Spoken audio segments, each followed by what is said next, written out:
Saya kira itu. Ya, ini problemnya. Bertanya pun juga harus pakai data, Bang. Ya makanya tunjukkan Sekarang dulu datanya gini, apa. ini data hotel terbuka ini, ya. Ini hotel data ini terbuka. boleh nggak digusur?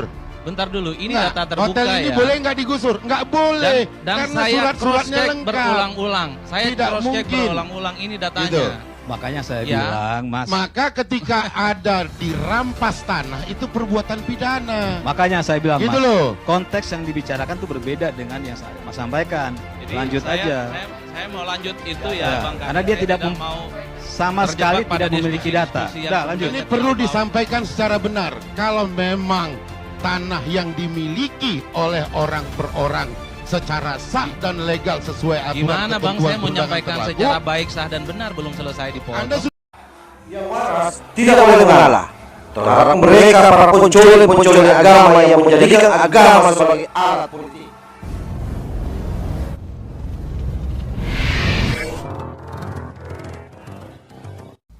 Assalamualaikum warahmatullahi wabarakatuh. Om Swastiastu, Namo Buddhaya, salam kebajikan.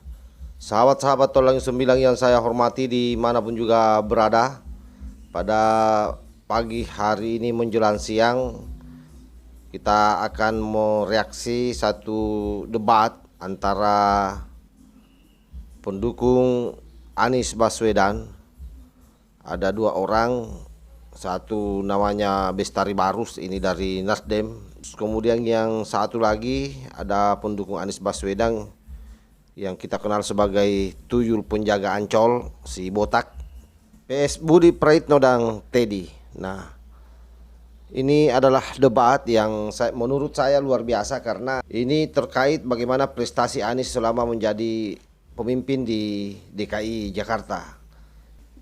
Teddy dan Budi Praitno memaparkan seluruh kegagalan-kegagalan Anies Baswedan di dalam acara ILC yang dipandu oleh Pak Karni Ilyas, lalu dibantah habis-habisan oleh pendukung Anies Baswedan. Di antaranya itu si Kucluk, penjaga Ancol, dan Bestari Baros dari Nasdem. Bagaimana diskusinya? Coba kita simak secara bersama-sama. sudah Bilang berpihak kepada rakyat Jakarta. Ingin bikin DP rumah 0%, 232.000 sekian. Semua orang senang. Anies berjanji tidak akan melakukan penggusuran secara paksa. Anies dan Sandi bicara akan melakukan jakpreneur. Saat itu istilahnya masih OKOC. 200.000 wirausahawan. Wah, itu luar biasa. Dan itu yang sebenarnya ingin dibanggakan oleh Anies dan Sandi. Mari kita cek satu-satu. Di zaman Anies apakah reklamasi lanjut? Ada sebagian. Dan itu harus kita akui. Yang dicabut juga banyak, 13 izin reklamasi di stop. Tapi sebagian yang lainnya ada. Ya, itu beredar sampai sekarang di media, di record dengan bagus. Ya, saya nggak mau nyebut, Bang Gais sudah tahu, Bang Batar sudah tahu. Artinya apa? Tidak 100% janji politik Anies soal stop reklamasi itu dipenuhi. Ada yang lanjut, tapi sebagian yang lainnya di stop. Nah, itu yang saya bilang harus proporsional supaya kita tidak terjebak pada pembelahan yang menurut saya tidak ada gunanya. Yang kedua, sudah disebutkan oleh Mas William, ketika janji 232.000 DP rumah 0%, ya, faktanya sampai sekarang tidak sesuai dengan target, Bang. Harus diakui, targetnya diturunkan jadi 10.000. Sempat dirumorkan, diturunkan jadi 7.000. Itu pun juga tidak sesuai dengan target, hanya 10%. Dan bahkan kita tahu bersama pembebasan tanahnya soal DP 0,5% juga bermasalah. Ada yang sudah jadi tersangka. Kita tidak bisa menutup mata ini semua. Tapi bahwa ada mimpi besar yang dimiliki oleh Anies dan Sandi saat itu, ya. Pada level implementasi, ya kita juga tahu cuma 0%. Terkait dengan penggusuran, oke, penggusuran secara paksa. Secara simbolik misalnya kampung akuarium kemarin dibangun kembali oleh Anies. Semua orang tepuk tangan. Tapi catatan LBH Jakarta, Bang, kita tidak bisa menutup mata. 2019, 2020, Anies juga banyak penggusuran. Ya, demi kota administrasi dan tertib dan indah di Jakarta. Jakarta Selatan misalnya ada 20 titik yang digusur. Jakarta Pusat ada 22 titik. Jakarta Timur ada 12, Jakarta Barat ada 10. Itu fix dan firm. Makanya ketika Anies 3 tahun masa jabatan politiknya dikritik oleh teman-teman LBH karena dianggap tidak memenuhi janji politiknya. Dan itu terrecord sampai sekarang dan tidak ada yang bisa membantah.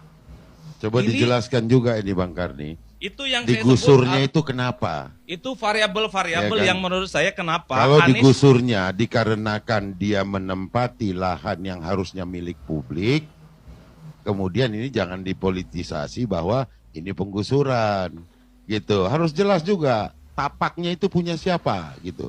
Apakah dia di sempadan sungai, ataukah dia menempati tanah negara yang harusnya menjadi milik publik? menurut Abang sebagai orang dalam apa itu alasan digusur? Saya bukan orang dalam mana saya? Yang orang dalam sebelah tuh. Jadi Ya sama-sama udah, nggak tahu.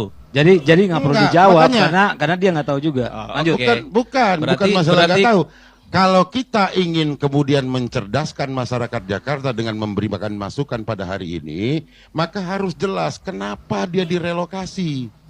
Apakah karena itu tanah dia? Tidak mungkin kalau dia bersertifikat di situ kemudian direlokasi. Bang Maka Bestari nggak punya boleh datanya ada nggak? kebohongan. Kalau punya datanya bantah aja. Loh, Kalau nggak punya data Tidak ya. akan mungkin tanah siapapun Iya, termasuk rumah Pak Teddy digusur kalau Enggak, itu enggak. Anda Konteks- punya sertifikatnya. konteksnya bukan itu. Ya, itu harus disampaikan Anda, dulu. ketika Seharusnya Anda membantah, menyampaikannya adalah bahwa tanah ini harus diambil oleh negara untuk dimanfaatkan untuk kepentingan publik karena ini tanah bukan milik mereka.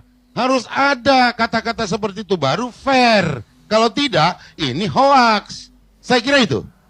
Nah, coba silakan beliau sampaikan bahwa data yang Ini disampaikan moderatornya Anda- Bang Karni, jadi bukan Bung Teddy. Bukan, Bung enggak. Teddy nanti dengan Bung Geis lagi. Enggak juga dong. Lanjut lagi. Jangan sama Bung Urusannya Geis BSI lagi. saja. Bagi-bagi lah, Bang. BSI sudah bagus depannya. Bagi-bagi Sudah. lah. Nah, saya mau lanjutkan di situ. Ini kan LBH yang ngomong. Kita tahu siapa aktivisnya, kantornya di mana, diumumkan di websitenya. Kalau memang data-data yang disampaikan oleh aktivis lingkungan dan aktivis hukum ini dianggap hoax dan fitnah, mestinya ada bantahan sejak Bukan. awal, Bang. Saya Dan tidak itu yang mengatakan sebenarnya dilihat- LBH hoax atau apa. Yang membawa hari ini ke forum ini adalah Anda. Oh iya, Saya ini kutip- tanyakan, apakah Ini lapak kutip datanya. tanahnya itu turut dijelaskan milik siapa? Karena tidak mungkin rumah kita digusur kalau kita kemudian surat dan administrasinya lengkap. Sampaikan itu secara benar supaya masyarakat mendapat pencerahan. Itu saja saya kira. Maka penelitian yang seperti ini harus berulang kali diuji. Saya kira itu. Ya, ini problemnya. Bertanya pun juga harus pakai data, Bang. Iya, makanya tunjukkan Sekarang juga datanya gini, apa. Ini data hotel terbuka ini, ya. Ini hotel data ini terbuka. boleh nggak digusur? Bentar dulu, ini Nggak, data terbuka hotel ini ya. boleh nggak digusur? Nggak boleh, Dan karena saya surat-suratnya cross-check lengkap. berulang-ulang. Saya Tidak cross-check mungkin. berulang-ulang ini datanya. Gitu. Makanya saya Ya. bilang, Mas. Maka ketika ada dirampas tanah itu perbuatan pidana. Makanya saya bilang, Gitu Mas. loh. Konteks yang dibicarakan tuh berbeda dengan yang saya Mas sampaikan. Jadi Lanjut aja.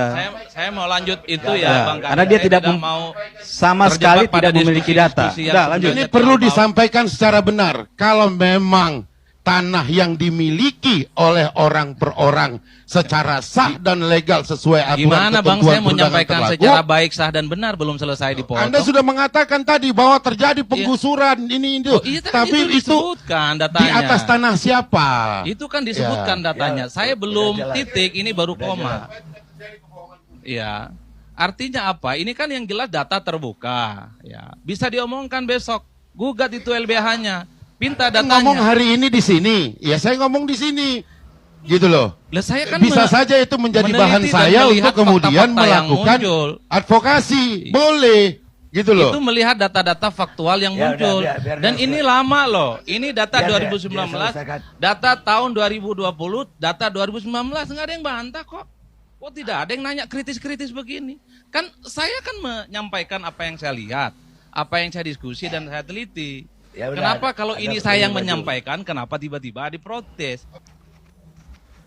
Nah, itu kita sudah saksikan bagaimana Bestari Barus memaksakan apa yang dia ingin sampaikan di dalam forum itu, mencoba membantah seluruh data-data yang disampaikan oleh Budi Praitno.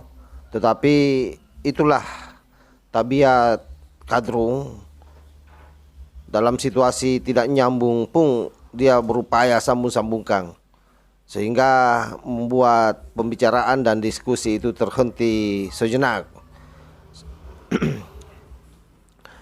Jadi prestasi Anies selama di Jakarta saya kira memang luar biasa apa yang terpapar di permukaan sebagaimana yang disampaikan oleh Budi Praitno, dan menurut saya ini menjadi catatan buruk yang bisa dijadikan penilaian atau barometer bagi masyarakat untuk menentukan Anies apa layak atau tidak untuk menjadi RI 1.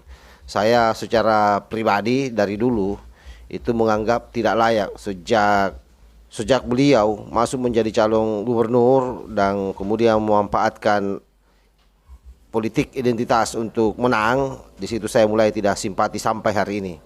Jadi apa yang saya paparkan melalui video ini juga tetap kembali kepada sahabat-sahabat. Yang pasti bahwa pikiran besar saya menampilkan ini adalah bagaimana supaya kita semua tidak memilih kucing dalam karung. Ada jelas barometernya. Jadi jangan coba-coba menentukan pilihan kalau tidak tahu siapa yang Anda pilih. Oke. Jadi intinya begini sahabat, ada dua hal. Yang pertama, memang Anies ini kerap acap kali para pendukungnya termasuk dia sendiri sampai hari ini tidak pernah mengklarifikasi soal politik identitas yang terjadi di Pilgub dan tidak pernah memohon maaf atas kejadian itu. Yang kedua, secara prestasi juga tidak ada apa-apanya. Jadi bagi saya nol besar untuk Anies. Sehingga memang 2024 ini saya sangat berharap masyarakat cerdas untuk menentukan pilihan dan memilih orang yang betul-betul pas, yang kira-kira bisa membangun bangsa Indonesia. Wallahul muwaffiq ila aqwamit thariq. Wassalamualaikum warahmatullahi wabarakatuh. NKRI harga mati. Salam Nusantara.